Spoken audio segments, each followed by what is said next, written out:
60 શબ્દ ઝડપ. Ready start. ફકરો. ગાંધીનગરના સરઘાસણમાં પ્રધાનમંત્રી આવાસ યોજના થકી નિર્માણ પામેલા નમો નારાયણ એપાર્ટમેન્ટ ખાતે મુખ્યમંત્રી શ્રી ભૂપેન્દ્રભાઈ પટેલની ઉપસ્થિતિમાં દીપાવલીના ઉત્સવ નિમિત્તે સ્નેહ મિલન અને લાભાર્થી મિલનનો કાર્યક્રમ યોજાયો હતો. આ આવાસ યોજનાનું લોકાર્પણ ફેબ્રુઆરી 2024માં કરવામાં આવ્યું હતું, જેનો લાભ 1208 કુટુંબોને મળ્યો છે.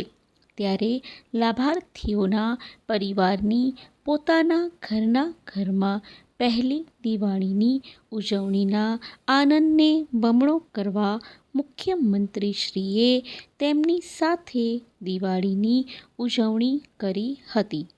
ફકરો.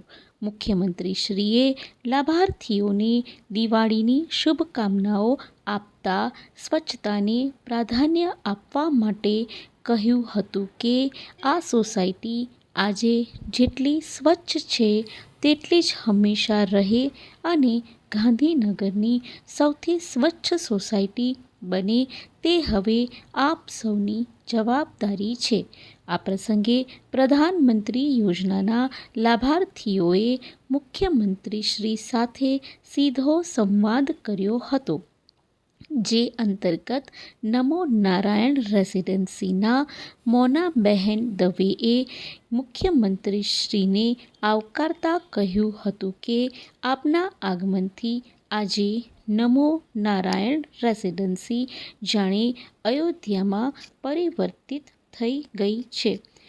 સામાન્ય વર્ગના લોકોના પોતાના ઘરમાં રહેવાના સ્વપ્નને આ યોજના થકી સાકાર બનાવવા બદલ તેમણે વડાપ્રધાનશ્રી તથા મુખ્યમંત્રીશ્રીનો આભાર વ્યક્ત કર્યો હતો.